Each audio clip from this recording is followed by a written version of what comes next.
Hi everyone. We're really looking forward to having you in our newest online obedience intensive class.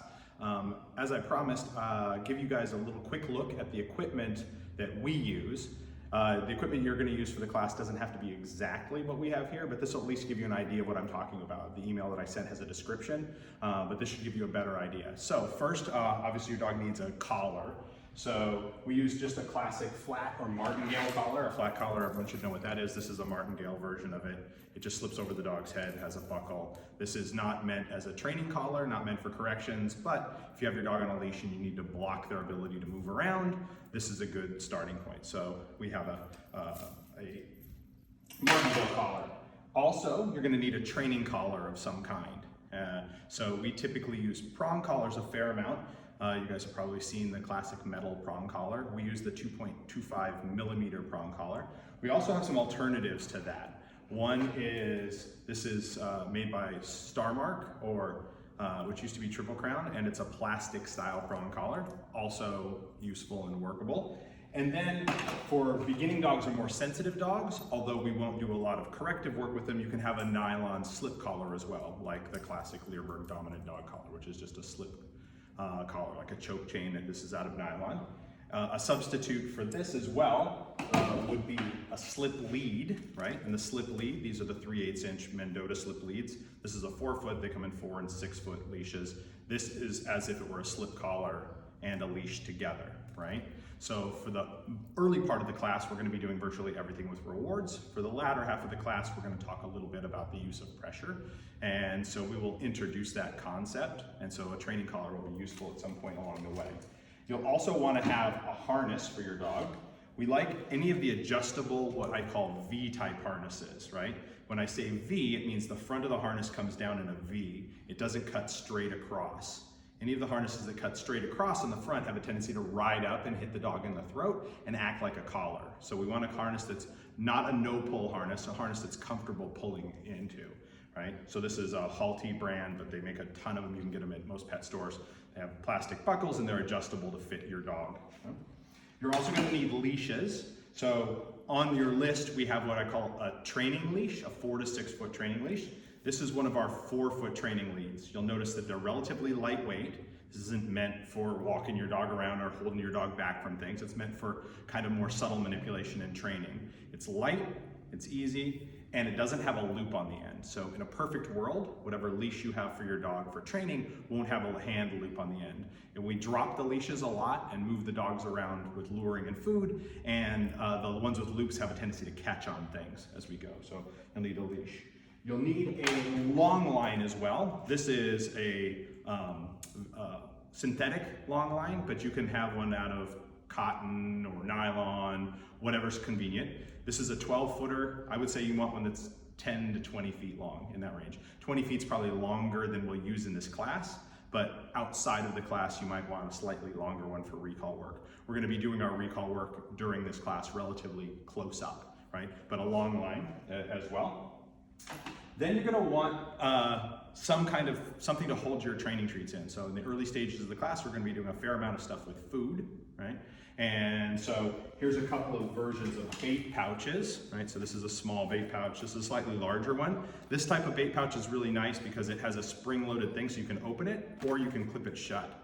And so if you're running around, a lot of the bait pouches that stay open, like this one, sometimes treats flop out of them as they go. But bait pouch or a training type vest with pockets in it that you can stick food into where you can get it out easily. These are these little aprons that Gapé makes. Lots of our students really like these. They buckle around your waist instead of a training vest, and they have pockets all the way around for you to stick stuff in. This type of thing is also really nice. You can get by with like a hardware apron you get from Home Depot or any of those sorts of things. Anything where you can keep your kind of treats in it, easily get them out, and they don't fall out as you move around, right?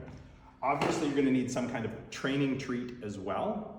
We'll talk on the first day of class about what kind of appropriate treats are, size, shape, palatability, and it's gonna be different from dog to dog. Different dogs like different things and their levels of food motivation are higher or lower. But here's a couple of common training treats that we use. This is one of the classic treat rolls. There are a variety of companies that make these. They were originally sort of designed to be dog food, and now people use them as training treats. You can cut them up into pieces. This is Happy Howie's. roll, but there's Red Barn, Rollover, Oinker Roll, Pet Botanica. There's a ton of different ones, right? So you can experiment a lot. The nice thing about treat rolls like this is you can cut them up in the size piece that you want, right? So they're not super difficult to control piece sizes. So some dogs need smaller pieces, some dogs need slightly larger pieces. You can vary that as you need to. And most dogs find them relatively palatable. There's some pre-made training treats, things like Bill-Jack, come in these little pelleted treats. A lot of people these are super popular, dogs like these. There's a wide variety. We'll talk a little more about this, and some experimentation on your end may be necessary to figure out what works best for your dog. We're also going to need what I say in there called elevated foot targets. That means it's something that we can teach the dog to put its feet up on that'll be stable and won't move around very much. We use these rubber livestock feed pans flipped upside down, right? And we teach these. They come in different sizes. If I have a larger dog, I'd get a bigger one. If I have a smaller dog, I'd go to the smaller one.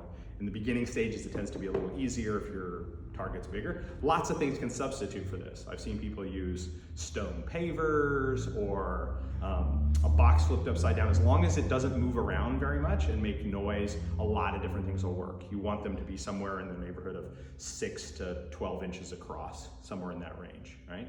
And they're raised up off the ground because we're going to use this for our basic target work in class. So something like this would be good as well. Then in there I said you need a line set up for a line luring drill. We do ours with a long line, but you could easily do this with a string, a piece of cord, anything you want, in a couple of chairs. So you can see here's ours, right? And all we do is we have a long line strung between two chairs as we go. And this could be, like I said, a piece of string, a piece of cord, rope, stretched between any two objects that will hold it. We generally have them 10 to 15 feet long, something like that. Final thing, I mentioned in there that you need a space where you can move around with good footing and of appropriate size.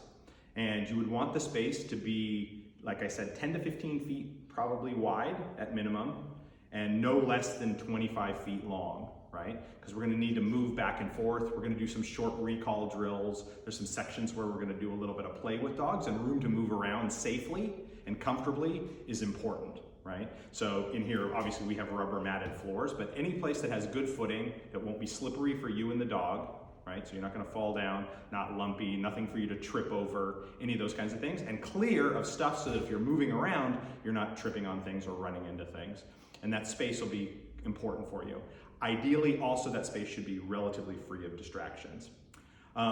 Obviously, we won't need all of this equipment on the first day of class. So as we move forward, we can talk more about that. So if you don't have the perfect piece of equipment for one of these things, you'll have a little bit of time to access it as the class goes on. And you may try something out in the beginning and say, I want to shift to something else. And if you have questions, you can certainly email us, or when class starts on Monday, you can ask us. Thanks very much, and I look forward to seeing you guys on Monday. Take care.